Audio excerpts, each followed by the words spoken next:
Alright, thanks as always for tuning into this episode of Gears Tactics. This episode is, as always, done on the insane difficulty with no death. Everything, really, is in the description. Ways to support me, as I'm a small channel. I've got a Discord, Twitter, Twit, links to directly support, and there's a playlist for all of the missions. So if you see a mission that you're a bit stuck on, check out the playlist.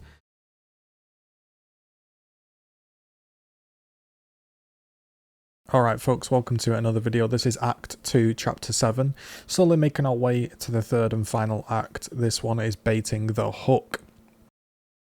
As always, you know the drill, it's going to be on insane with no deaths, and I'm going to talk you through maybe some tips and tricks that I've learnt along the way, or just sort of showcase the moves that I did to progress through the story. You know me, I'm a big Gears of War fan, and I've been really enjoying Tactics, and I am still enjoying this series that I'm posting. So initially, you will notice a lot more cuts in the up and coming videos. I figured by now you understand how the units are moving, and I don't need to show every single step. You've got the gist of how they're moving, and it makes videos a lot quicker paced and a lot more interesting. I don't have to show you every single movement, but I will show you all of the moves. So I push the first people up, and I just sort of overwatch this right hand side. Again, we have Cantuses. They're going to buff up the enemy, make things more difficult, and it seems to be the missions that you kind of get stuck on are the ones where you get overloaded early. So again, this was kind of a problem.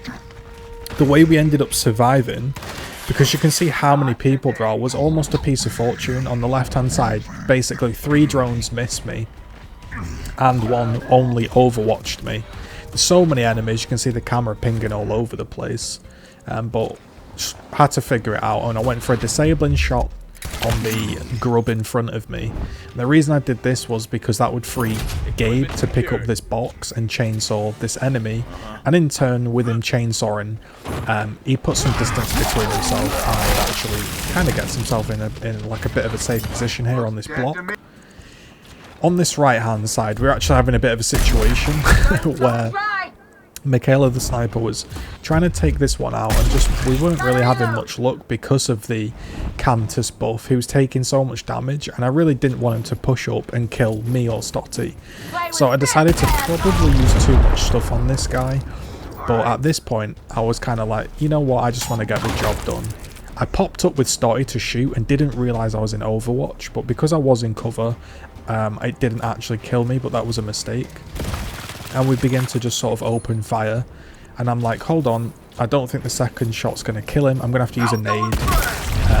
As you know by now, Stotty, the character I'm using, has all the grenade buffs, and we actually find some pretty good gear from later on in the series, which you're going to find out about.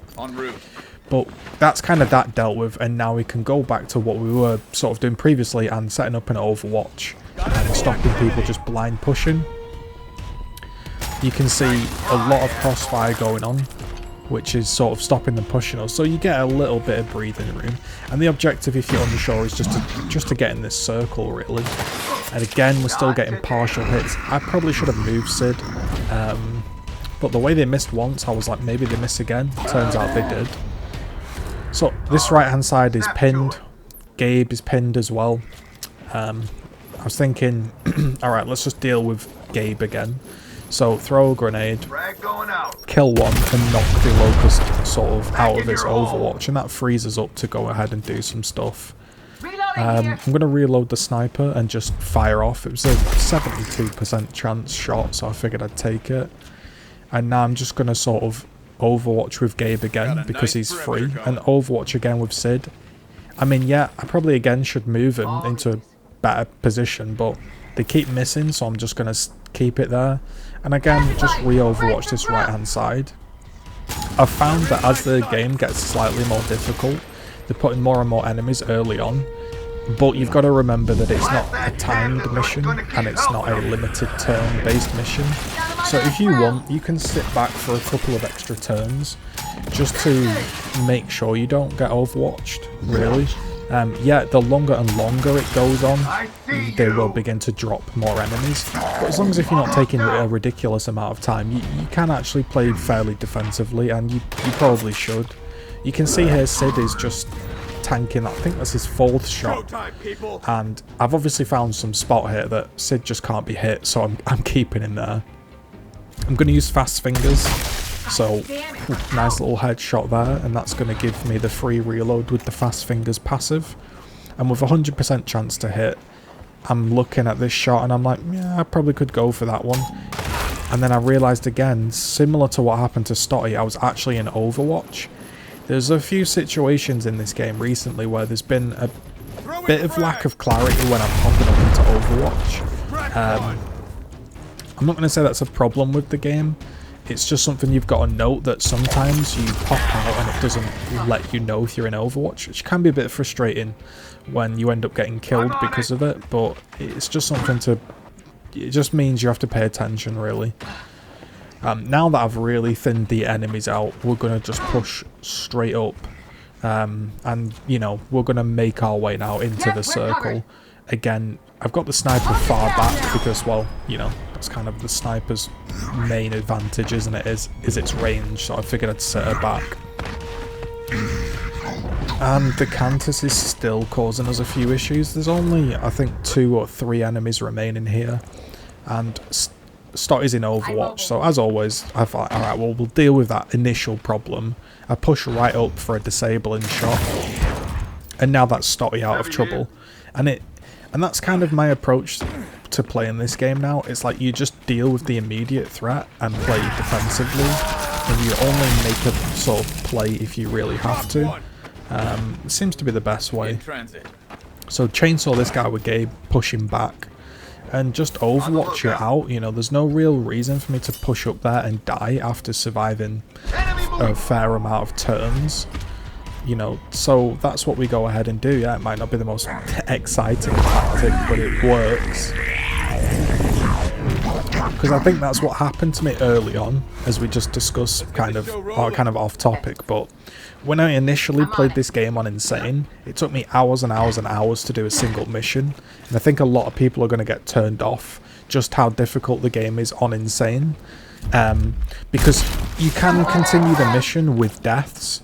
However, your squad's going to get thinned down, you're not going to have upgrades, and it's just, the less and less people you have, the harder the missions get. And then you can fall into this hole of like, well, I've got this far, I better carry on. You know, I better carry on with 2 guys even though 2 people are dead. And that's why I wanted to do this whole challenge of doing the game on Insane with no deaths. Because as well, I think it does make it easier. I've got like a 13-man roster. Everybody's leveled up because nobody's dying. So in a way, through me doing this challenge with no deaths, the game has become slightly easier. Because I have gear on all my characters, I'm not losing the gear. I'm not losing the characters. And the few steps here that I've been talking over were just me taking my time to Overwatch and move up with the characters and just doing nothing too wild. Stotty was missing there, so I pushed up Sid, and Sid showed us how it is done.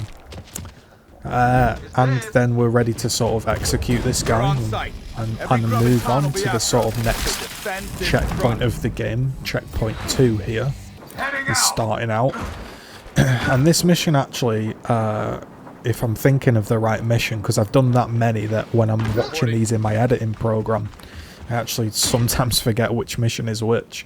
I believe this is the mission with the boom shot, and this is actually, this section took me a while to figure out what to do, because there was so many threats and so many angles to cover. As you can see, all of these tickers getting dropped, and I was like, what is going on? Eventually I figured that Stotty could throw this grenade and chain react 4 tickers, so that immediately made the run a lot smoother. And I'm going to push up Gabe, Sid, Michaela, everybody's going to get pushed up here, and they're all just going to Overwatch basically 1 ticket each. And you can see here this turn, one goes down, 2, this 3rd ticker, that's 3 that have gone down, 4, so that's like 8 tickers killed in 2 turns, and that's just made the mission a lot easier than initially was anticipated, I guess. And then we could push Sid up with a grenade, and suddenly we were clear. However, there is an emergence hole that did catch me out a couple of times, but now I know where it is. I placed the frag grenade here, so try to get a unit on this area if you're using this as a guide. And there is also sort of ahead of this box towards the right, there's also an emergence hole there depending on what spawns. So you need to be careful of that. So I'm going to cover the emergence hole, and the reason I'm sort of put everybody behind cover preemptively is because this drop ship here is going to drop off a boomer. And obviously you want to be behind tall cover with a boom shot, because this guy just walks forward and he, well, booms you to death. So that was a bit difficult. I was really struggling how to get around this boom shot, and I was trying to stack the tickers up and kick the tickers into the boom shot and then chain react again. It never really came off. This was sort of the best attempt I had. So I pushed Michaela up and kicked this ticket into the boomer, but she's now out in the open and she's 100% dead next turn if I don't kill the boomer on this turn. So I threw everything at the boomer. A grenade on top of the ticker. You can see a massive amount of damage, but he's also now out of turns. I'm going to push Stotty up and he's just going to fire away. The chance to hit isn't great. But I'm just going to keep shooting and trying to deal as much damage as I can. The longer I'm in cover, the more accurate I get. And I actually completely lucked out here and hit 2 crits. 2 less than 40% shots and crits. And then I swapped my pistol with Sid because he was more accurate. And we managed to finish off the boom shot guy. So we managed to get through that just about. So, because Sid was stuck out in the open, I'm just going to overwatch, because I couldn't really get far enough back, and everyone else is out of turns. So I was just praying that these tickers didn't walk up and blow me up, and luckily they didn't. So now everyone's out in the open, but grenades have come back off cooldown. You can see there the boom shot is on the floor. And I'm just trying to protect Sid, and then I realised, so I pushed Gabe up to protect Sid, and then I realised, wait, Stotty can actually throw a grenade from deep here and kill both of them. And I'm kind of out in the open again. And another dropship drops off 2, 4, 5 hammer bursters.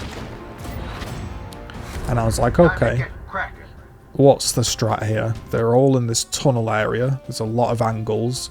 I definitely don't want to get shot, so I sat everybody back behind cover. I fired off another chance shot, just to, you know, give it a chance. Didn't hit, then went back into Overwatch mode. Gabe was kind of looking to push up, then I decided Michaela actually could grab the boom and push up.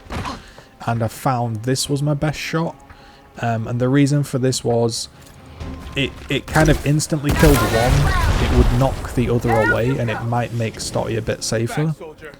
So what I did then was I empowered her, giving her 2 extra points.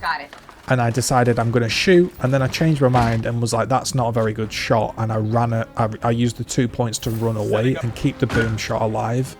Pushed everybody else up and sort of overwatched this corridor so nobody could move. And that seemed to actually work pretty well. Or at least I survived. Maybe it didn't work fantastic because nobody really died, but I did sort of survive and keep everybody safe, and I've still got a boomer. So the main threat here is what's about to happen is I get massively overwatched. Basically everybody's stuck in Overwatch apart from Gabe, and I really wasn't too sure what to do. Then I realised I could intimidate, so I intimidate, cancel that, and then realised Stotty could throw a grenade and actually kill this guy, and he wouldn't need to use his intimidate. And obviously the intimidate is like your clutch move, so I decided to save it because you never know when you're gonna need that. So if you don't have to use it, I personally wouldn't use it.